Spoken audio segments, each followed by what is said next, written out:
You know, I'm not shocked.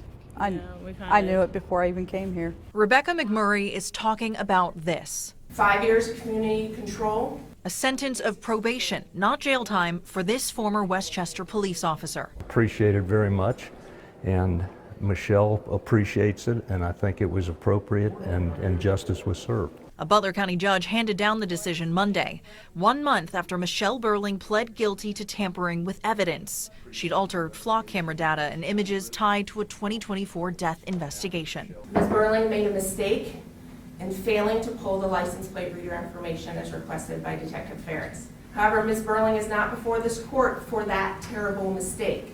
Ms. Berling is here because she made a conscious decision to then create false records to cover up her mistake. Last June, police found the body of a woman in a tree line off Schumacher Park Drive.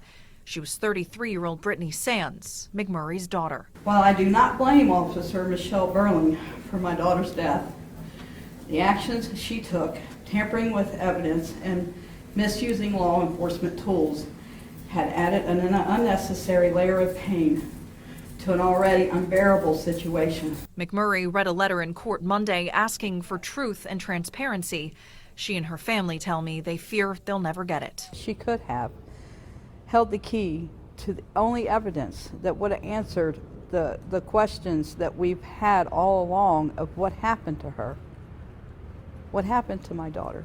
The judge considered impact statements from both sides, as well as the veteran officer's own words. I've been dealing with PTSD and mental health issues for a long time now, and I'm working on it. But Sands' family says they doubt Berling's sincerity, telling me she's never reached out with remorse. And again, in court, she still did not address the family, apologize to the family, still, when today was the last day to do it. In Hamilton, Valerie Lyons, WCPO 9 News. Negatively impacts the Westchester Police Department and law enforcement in general. Law enforcement must be held to a higher standard because of their position of trust.